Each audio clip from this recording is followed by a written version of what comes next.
Muchas gracias por seguir aquí con nosotros en su espacio El Arte de Curar. Estamos abordando un tema que, aunque muchas veces es incómodo tocarlo, es fundamental y bastante fructífero, que es algo que nos compete como población a nivel general. En el bloque anterior dejamos un tema pendiente al aire, que es la importancia de hablar sobre sexualidad a nuestros niños, y todo eso dependiendo al nivel de desarrollo en el que se encuentren, porque es que lamentablemente hoy en día el tema de la sexualidad sigue siendo un mito o un tema tabú, y por lo tanto se suele creer que hablar de sexualidad está provocando que se sexualice a los niños, y nada más lejos de la realidad que eso. Y algo que puedo asegurar como psicóloga es que lo que yo no abordo, lo que yo no hablo, es algo con lo cual yo no puedo luchar. Entonces aquí tenemos una invitada de lujo que, fuera del aire, estuvo conversando con nosotros acerca de que es la autora de un libro que justamente trata sobre la importancia de conversar con nuestros niños acerca de la sexualidad. Entonces, ¿puedes hablarnos un poquito acerca de qué trata esta obra? Mira, yo hice un libro de cuentos que se llama Mami habla de sexualidad por la necesidad que yo sentí en ese momento del lugar donde yo trabajaba, que trabajaba con niños pequeños. Y vi que tenían mucha necesidad en esa área. Entonces, Mami habla de sexualidad es un cuento en el cual una madre le va explicando a su hija cómo cuidarse, cuáles son sus partes privadas, sus partes, vamos a decir, públicas que los demás pueden ver, cuáles son esos secretos que debe de guardar positivo y cuáles son los secretos negativos. Por esto mismo, por lo que tú dices, porque la sexualidad todavía en muchas familias es un tema tabú.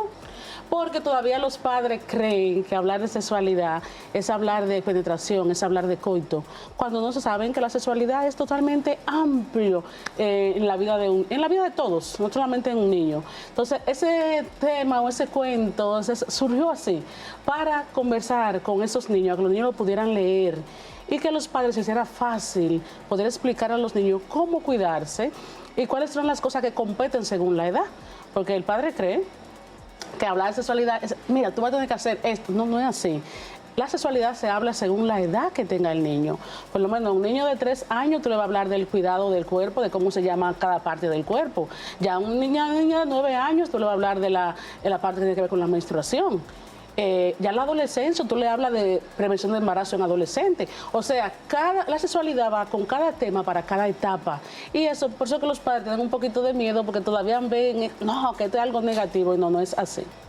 No, y no solamente eso, sino que dentro de todo este miedo y esta vergüenza que resulta acerca de hablar de este tema, también solemos cometer el error de colocarle un nombre diferente a las cosas. Por ejemplo, los órganos reproductores. Así es. Aquí solemos utilizar unos términos que realmente no son del todo adecuados y que pueden generar esa confusión en los niños, cuando realmente algo que nosotros debemos normalizar es que son parte de nuestro cuerpo y que tal y como, por ejemplo, la cabeza tiene un nombre, las manos tienen un nombre, estas partes también poseen un nombre y que como tal hay que acostumbrar a nuestros niños que la llamen así, porque no solamente les ayuda a conocerse, sino también que puedan prevenir cualquier tipo de situación sobre todo. Entonces, muchas veces ocurre que el niño sale con este tipo de preguntas de la nada. ¿Y cómo se hacen los bebés? Cuando esto ocurre, los padres, vamos a decir que se ponen de todos los colores, no encuentran qué decir, cómo abordarlo. Siempre esos temas se abordan partiendo del conocimiento que tenga el niño. Papi, mami, ¿cómo no hacen los bebés? Vamos a ver, como en forma de juego. ¿Qué tú sabes?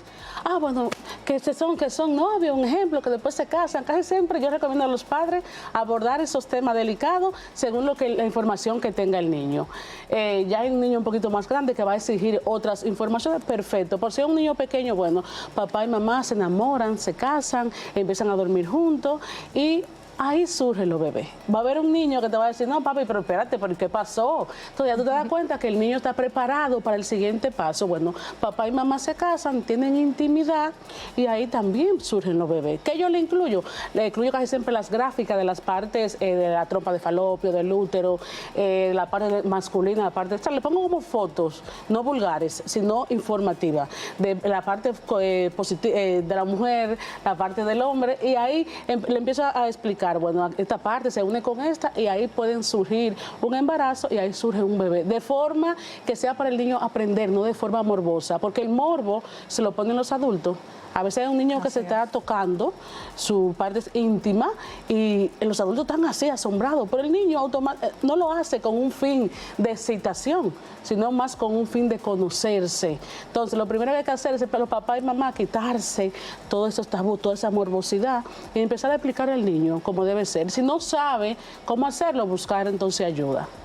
Muy bien, y sobre todo también que reconocer que hay algunos comportamientos que son parte incluso del proceso del desarrollo de cada ser humano. Así es. Entonces ya nosotros hemos desglosado todo el tema a nivel general, pero vamos ya a la parte, vamos a decir, más preocupante. Vimos que cuando se sospecha, algo que nosotros debemos, por así decirlo, tomar en consideración es que debemos no solamente validar lo que ocurre con los niños y darles confianza, sino que en el momento que ya yo sé que el niño me informa que algo pasó, ¿cómo yo debo actuar? Y eso lo vamos a dejar ya como recomendación final.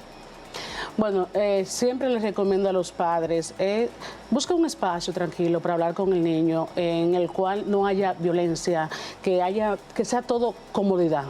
Que el niño se sienta en confianza, que el niño pueda comunicarse abiertamente, evitar hacer muchas preguntas, dejar que el niño empiece a hablar por sí mismo. ¿Quieres decirme otra información? ¿Puede explicarme lo que pasó? O sea, según hasta donde el niño quiera llegar, porque a veces empezamos a presionar tanto y el niño se bloquea. Otro punto es que el padre tener en cuenta que un niño no le va a hablar de una violación o un abuso a menos que no lo haya vivido. Muy difícil que aparezca un niño que se vaya a inventar con tantos detalles, algo así. Entonces siempre sentarse a conversar con el niño, creer en sus palabras, validar sus emociones y nota además siempre buscar ayuda, una evaluación psicológica. Bueno, vamos a ver para ya terminar o confirmar todo lo que el niño me está diciendo. O sea, ya hay tiene que pasar después de una denuncia, pero siempre tener totalmente apertura, que el niño se sienta en confianza de que pueden hablar con papá y mamá sin ser juzgado ni ser culpabilizado. Amados televidentes, realmente ese es un tema bastante interesante y que de verdad nos habría encantado continuar con ustedes desarrollándolo. Sin embargo, el tiempo pasa muy rápido aquí en televisión. Queremos darle las gracias a todos ustedes por permitirnos entrar a sus hogares y a la vez extender nuestro agradecimiento a nuestra invitada, Ana Luisa Vázquez, quien estuvo aquí con nosotros. Así que hasta la próxima.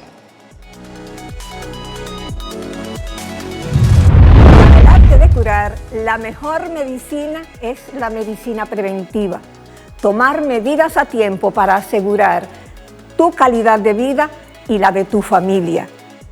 Consulta con tus médicos a tiempo y no vas a tener que lamentar. Vamos a ir al médico cuando sea necesario y vamos a tomar las medidas para tener una mejor calidad de vida. No te pierdas el arte de curar, el cual está todos los días, de lunes a viernes a las 4 de la tarde en tu televisión pública, Radio Televisión Dominicana, nuestro canal nacional.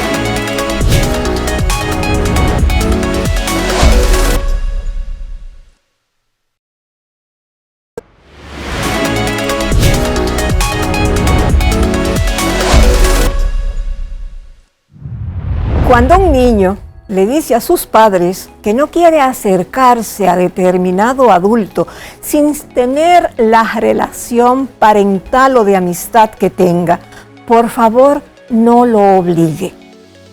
No le diga, pero ve que es tu tío, que es tu primo, que es tu abuelo. No.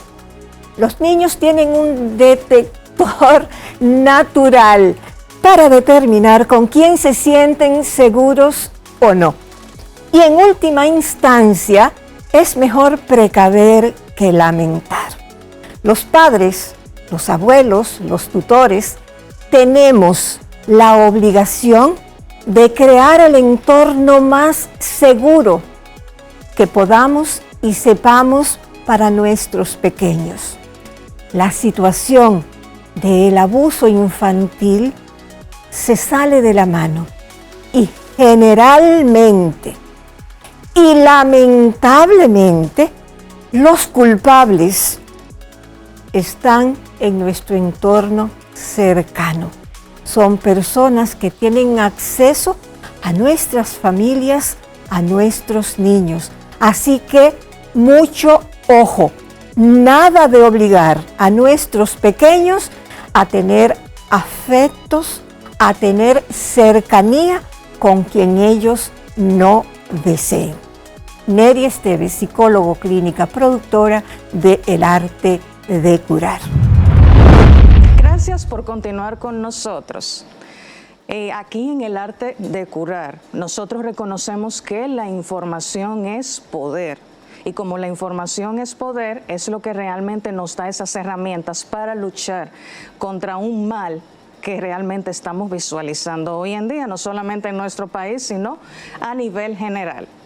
Con anterioridad, en el bloque que estuvimos observando previamente, dejamos al aire un tema que vamos a abordar ahora, que son esas señales que nos ayudan a identificar cuando un niño está siendo víctima de abuso infantil. Pues como bien sabemos, muchas veces los padres tenemos esa preocupación de cómo nosotros podemos identificar esta situación cuando se está dando. Entonces muchas veces solemos ver comportamientos en nuestros niños donde los niños están pidiendo auxilio a gritos. Sin embargo, se suelen confundir con conductas inadecuadas o episodios como que esto es una malcriadeza. Simplemente. Sin embargo, son señales que debemos tomar en cuenta. Por ejemplo, las conductas regresivas. Luego de que un niño ya ha aprendido a controlar sus esfínteres, es normal que de repente comience a orinarse cuando vemos que está ya en una situación de violencia. Sí, eso se da con mucha frecuencia, porque como tú dijiste, el niño vuelve hacia atrás. Entonces, son conductas que te le dicen al padre, bueno, ¿qué está pasando? Porque ya hace 3 años, 5 años que este niño dejó de hacerse pipí en la cama, de tener pesadilla, de un sinnúmero de cosas, pero ¿qué está pasando? Que ahora este niño lo está cometiendo de nuevo. Se da mucho cuando ya hay una dificultad emocional, ya sea por el nacimiento de un hermanito, ya sea por un divorcio, porque hay un problema familiar, y también se da cuando ya hay un abuso sexual, que el padre tiene que determinar, algo está pasando aquí, tengo que tomar cierta medida porque el niño está cambiando totalmente de conducta. También se refleja mucho en la escuela, con su aprendizaje. Así es, y no solamente con cambios en el comportamiento puntuales relacionados a la regresión y en el ámbito académico, sino que como psicólogos también, algo que nosotros debemos ya resaltarle a toda la población es que ningún niño está libre de tener algún tipo de situación de salud mental, a diferencia de lo que se piensa, y que realmente hay manifestaciones en los niños que quizás no son tan comunes en los adultos, que son distintas, pero que son indicadores, como por ejemplo los mismos cambios de conducta. Pero además de las dificultades académicas y las situaciones conductuales, ¿qué otro tipo de indicador pudiéramos observar? Haciendo un preámbulo ahí, la mayoría de los abusos se detectan en las escuelas por el cambio de conducta. O sea, hay niños que antes no tenían ninguna dificultad, que participaban, que se llevaban bien con otros niños. El maestro detecta que hay algo, que el niño se empieza a aislar, que el niño ya no quiere compartir, no sale a recreo. Al igual en la casa, que compartía con un hermanito, ya tú lo ves como retraído en una esquina, que no quiere socializar. Todo eso ya de forma emocional, en la parte del aprendizaje se ve, en la parte conductual también. Pero en la parte física, hay un cambio físico. A veces hay niños que tienen algunas infecciones que uno no encuentra la razón, la causa, pero porque este niño tiene unas infecciones que no son para esa edad. Porque el panty, un ejemplo, está manchado, está caminando de forma diferente. O sea, todas son señales que nos van diciendo que hay que llevarlo a un pediatra, que hay que investigar, que hay que ver, porque son señales de alerta que te lo puede estar diciendo el papá, algo está aquí que no está bien y que hay que enfocarse en eso.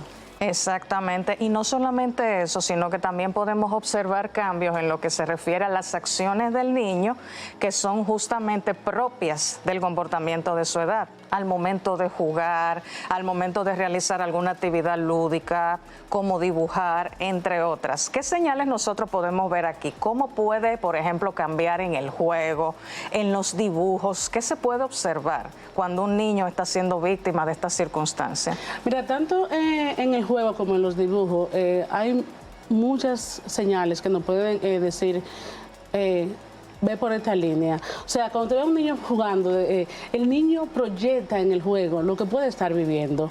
Ya sea, incluso cuando hay violencia, ustedes ven los niños que agarran dos muñequitos y lo ponen como si fueran a pelear. Y usted dice, bueno, algo aquí hay, o sea, está proyectando lo que está viviendo en la casa. Así mismo en la parte que tiene que ver con la sexualidad. Cuando un niño está recibiendo un toque, cuando está siendo expuesto a material que no le compete para su edad, el niño lo refleja a través del juego y también a través de los dibujos. Por eso es tan importante que los padres, bajo la mínima señal, lleven a los niños a profesionales que puedan evaluarlo y que puedan decir, bueno, aquí sí, hay que tomar carta en el asunto. Así es, y un tema bastante importante que debemos resaltar son todos esos mecanismos o medidas de acción que como profesionales y también como padres debemos tomar en consideración, pero muchas veces en una sociedad donde vamos a decir que a veces el sistema puede mostrarse un poquito lento, ¿cómo deberíamos nosotros actuar? Y todo eso lo vamos a ver en el siguiente bloque, donde vamos a abordar no solamente el mecanismo de acción, sino también la importancia de hablar sobre sexualidad con nuestros niños.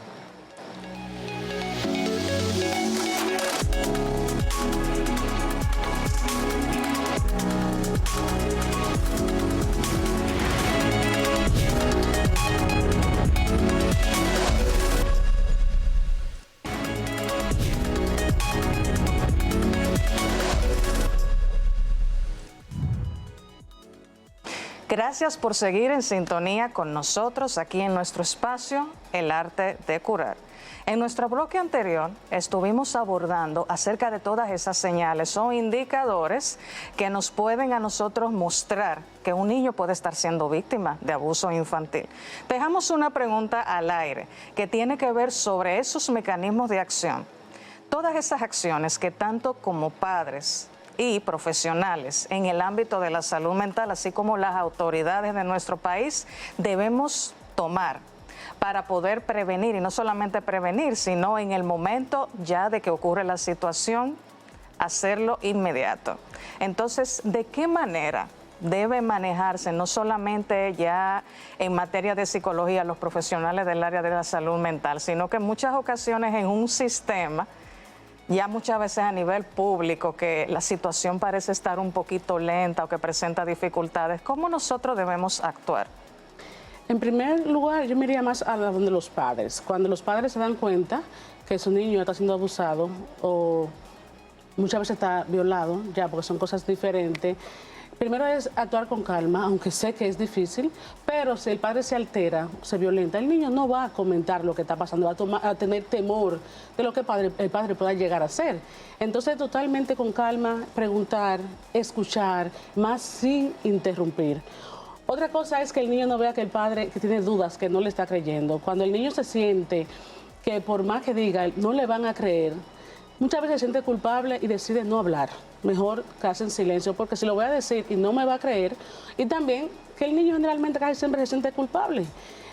Bueno, si puedo hablar, puede ser que haya una desintegración familiar, aunque no lo diga con esos términos, papá y mami, un ejemplo, se van a separar, o el abuelo va a ir preso, o quien sea, o sea, que va a crear como un caos. Él siente que va a crear un caos. Entonces, es darle al niño esa confianza de que pueda hablar con sus padres, de que no se sienta juzgado, de que no se sienta culpabilizado, sobre todo que se siente que le creen, que tienen fe en él. Ya cuando él llega donde un profesional, ya sea un psicólogo, y ven, se evalúa y ven que sí, que hay indicadores de una violación, el profesional debe denunciar, al igual que los padres tienen que denunciar. Ya ahí a través de Fiscalía o a través de CONANI se hace la denuncia y ya ahí empieza el proceso. Ya es una parte un poquito más delicada, porque ya no depende tanto del profesional ni de la familia, sino de cómo el sistema lleve el proceso. Y buscar, lo más importante, buscar la forma de no revictimizar al niño, porque a veces se comete. No, claro que sí. Y sobre todo ya cuando nosotros hablamos del tema de establecer ese lazo de confianza con nuestros hijos, esto es muy importante sobre todo. Y no solamente por el hecho de yo tener, vamos a decir, ese acercamiento sin miedo de que cuando yo vaya donde ti tú me vayas a creer, me vayas a coger, sino esa información importante de que a mis padres yo le debo decir todo. Porque no solo es el miedo o la culpa, sino que a veces el agresor puede hasta utilizar estrategias de manipulación. Así es. Si tú hablas y dices cualquier cosa, le puedo hacer daño a tus padres, o te puedo hacer daño a ti, o le puedo hacer daño a tu hermanito. Entonces esas son cosas que son muy puntuales que nosotros debemos tomar en consideración ya a la hora, por ejemplo, de prevenir este tipo de situaciones. Sí, algo que también hay que hablar un poquito, que muchas veces el agresor está en la misma casa. Entonces, para el niño de cuesta arriba, diferenciar ese cariño, por ejemplo, que se da más en el hombre, el abuso se da más en el hombre, ese cariño, ¿hasta dónde es cariño lo que me está dando papá? O muchas veces los niños creen que esa es una conducta normal de todos los padres hacia los niños. Incluso hay jóvenes que en la escuela o en la adolescencia que se han dado cuenta que han sido abusados. Cuando se le presentan los temas formativos que tienen que ver con el cuidado del cuerpo y cuáles cosas se pueden hacer y cuáles no, dice, pero ven acá, pues entonces yo fui abusada porque a mí me hicieron X cosa. Entonces, el niño, cuando tiene el agresor en la casa, imagínate, es mucho más difícil poder denunciar porque es alguien que le tiene vigilado totalmente 24/7 y que depende de eso. O sea, es diferente cuando tiene alguien de afuera, un ejemplo, alguien de la escuela, que el niño se siente la confianza de hablar con los padres. Entonces, por eso, siempre en la formación hay que hablar del niño, tenga a alguien de confianza, aunque no sea papá y mamá. Puede elegir a un profesor, puede elegir a un psicólogo, puede elegir a un amigo de confianza de la familia, por si acaso el hecho se está dando en el hogar, no fuera.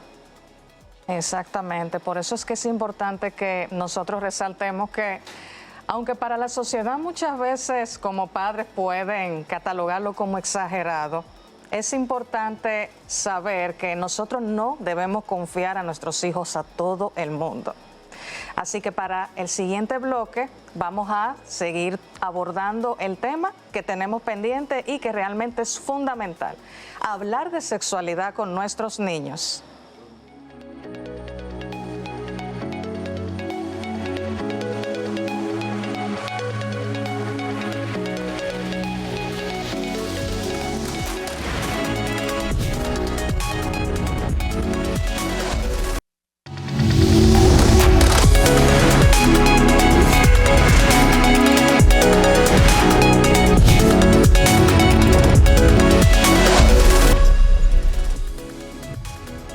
Buenas tardes, bienvenidos al Arte de Curar, donde la medicina no solo es cerebro, sino que también es corazón. Y en ese orden, la salud en el sentido holístico de la palabra no es solamente la salud física, sino que es también la salud emocional, la salud mental, la salud en todas las manifestaciones personales y de la sociedad.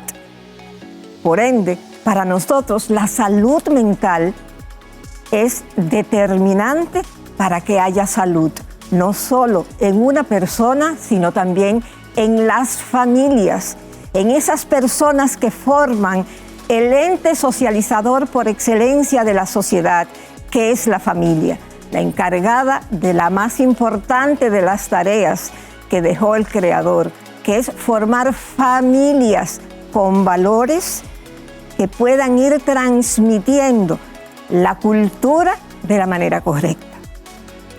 En vista de eso, en el día de hoy se va a tratar un tema sumamente interesante. Sheila Rosario del Orbe va a ser la persona encargada de tratar sobre el asunto de la violencia intrafamiliar, pero precisamente de un tema muy específico, y es la violencia, el abuso sexual contra nuestros niños. Los niños están padeciendo esta pandemia en que se ha convertido la violencia contra ellos. Las personas piensan que la violencia solamente se queda en cuando se le da un chancletazo, en cuando se le habla mal, en cuanto usted lo pone de castigo o hace algo tan violento y tan monstruoso como ponerle, como alguna madre y un padrastro y un padre hizo recientemente, que es ponerle una mano en una parrillada de una estufa porque se habían perdido 100 pesos. Y la gente ya casi ni se inmuta cuando ve estas barbaridades en la sociedad, cuando ve estas barbaridades en los medios de comunicación. Tenemos que entender que la violencia intrafamiliar se ha extendido de una forma que nuestros niños ya no están seguros en el hogar. La violencia sexual, el abuso sexual contra nuestros niños, hay que visualizarlo. Y no solo visualizarlo, sino que todas las entidades, desde las más altas hasta cada ser humano que camina la tierra, tienen que interiorizar que la violencia tiene que buscársele un pare hasta aquí, y que debemos comenzar por los más indefensos, que son esos pequeñitos que traemos a la tierra y no tienen ese árbol seguro donde cobijarse, que había sido la familia. Y para eso no hay excusa. No es que mi papá y mi mamá se divorciaron, no es que las familias monoparentales, nada que ver. La familia, del tipo que sea, tiene que proteger a los niños. Y esta situación del abuso sexual es peor todavía, porque quienes tienen la gran responsabilidad en el más del 93% de los casos son los abusadores, los depredadores, son o familiares, la gran mayoría, o amigos y personas del entorno cercano. Por ende, cuando usted ve que un niño no quiere tener ningún tipo de situación de cercanía, de besos, abrazos, que usted ve que llega esa persona y el niño se le pega de una vez a usted como buscando ayuda, no los obligue, no se le ocurra obligarlo. Y ojo, ese asunto de las pijamadas y de dejar ir los niños a dormir a otras casas, ojo con eso. Como está la situación, eso tiene que estar en lo que se tacha, en lo que se le pone tabú. Usted irse de vacaciones y dejar su hijo, su hija, con un familiar, no importa, o con una amiga, porque es mi mejor amiga, porque son mis mejores amigos, usted está exponiendo lo más valioso que tenemos y la responsabilidad más grande cuando Dios nos permite ser socios de la creación, porque esos somos los padres cuando llegamos a tener en nuestro vientre una nueva vida. Así que, por favor, cero confianza con nuestros niños, con nadie, porque los depredadores sexuales están donde usted menos se lo espera. A continuación, la licenciada Sheila Rosario del Orbe, psicólogo clínica y también especialista de neuropsicología. Muy buenas tardes a todos nuestros amigos televidentes y bienvenidos sean todos al Arte de Curar. Este espacio que tiene como propósito principal no solamente promover, sino también orientar acerca de temas de salud en todas sus dimensiones. En el día de hoy vamos a abordar un tema que, aunque puede resultar incómodo y doloroso para todos nosotros como sociedad, es un tema que para nosotros poder sanar todas esas estructuras sociales debe ser abordado. Este tema consiste en la prevención del abuso infantil. Las estadísticas hablan, y tanto como en el Ministerio Público y el CONANI poseen datos que son alarmantes. No obstante, lo que es más preocupante aún hoy en día es lo que realmente no se dice. Nosotros, como profesionales del área de la salud mental, bien sabemos que en estos casos existen cambios no solamente a nivel biológico, neurobiológico, en lo que se refiere a la parte neurológica, sino que también hay una afectación a nivel emocional en los niños que son víctimas de este tipo de acontecimientos. Hola, mi nombre es Sheila Rosario, psicóloga clínica y neuropsicóloga. Y para poder conversar acerca de este tema que realmente nos llama mucho la atención, tenemos por aquí como invitada a una colega de gran trayectoria. Recibamos a Ana Luisa Vázquez, quien es psicóloga clínica y también especialista en sexología. Bienvenida, Ana Luisa. Para nosotros es un verdadero honor tenerte por aquí en el día de hoy. Muchas gracias, yo estoy sumamente feliz por la invitación. Aquí estamos para socializar y aportar sobre un tema que nos está preocupando bastante. Así es, colega. Entonces, algo que debemos resaltar para poder iniciar, y es que las estadísticas nos dicen que la gran tasa de abusos a nivel ya infantil suele ocurrir de parte de personas que forman parte del mismo círculo de la familia, o sea, personas de confianza. Sin embargo, hoy en día, a pesar de que este es un tema que se ha visibilizado bastante, hay personas que no poseen la información adecuada sobre esta situación e incluso nos encontramos con casos de individuos que aún no los creen. Entonces, no solamente aquí en República Dominicana, la primera pregunta sería, ¿por qué motivo realmente ocurre esta situación de que aún hay personas que no aceptan que todo esto ocurra dentro de personas que son de confianza? Mira, anteriormente en nuestra crianza, los padres se enfocaban a decirle a los niños que se cuidaran de la persona de afuera.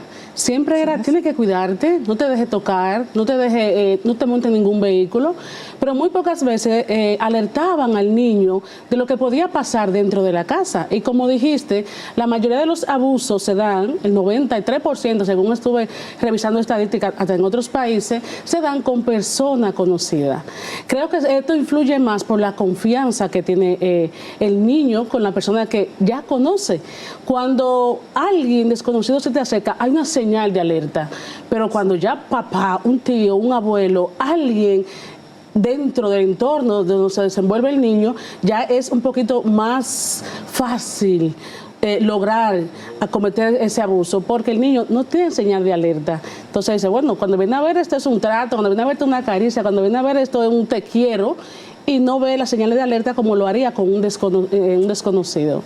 Sí, y no solamente eso, me gustaría agregar que aparte de que existe esta situación de que, bueno, como es una persona conocida, yo no espero que esto vaya a ocurrir de alguien cercano a mí, sino que también a veces nosotros normalizamos algunas conductas que son, vamos a decir, no inadecuadas, sino que realmente debemos enseñar a nuestros niños a que se respeten sus límites, pero que muchas veces como adultos pensamos que son comportamientos que el niño debería tener ante los demás. El típico, ve a darle un beso al tío, a la tía, al primo, ve a saludarlo, bésale la mano, cuando el mismo niño está diciendo a grito, me siento incómodo con esta persona, sea porque de repente su cuerpo está alertándole de algo, sea porque ya ha vivido un acontecimiento específico, o de repente tenemos este sobrino o este primo de confianza que a veces pensamos, bueno, como es un niño, porque muchas veces ocurre incluso con niños mayores que los nuestros. Entonces solemos creer que realmente, vamos a decir, es una situación que muchas veces lo vemos como que se escapa de la realidad, pero es algo que ocurre más de lo que nosotros pensamos. Sí, mira, todo tiene que ver muchas veces con la formación que le damos a los niños, de hablar de los límites, de hablar del cuidado del cuerpo, de hablar de hasta de los mismos secretos, porque como tú dices, cuando hay esa señal, como está ese familiar ahí cerca siempre con ese niño, uno no ve. Como, no, bueno, es tu tío, es tu abuelo, o sea, quien sea en la familia. Pero cuando usted le enseña al niño que su cuerpo le pertenece, que tiene que poner límites, aunque automáticamente un adulto te diga, ay, ve a saludar a tu tío. No, no quiero, no me gusta.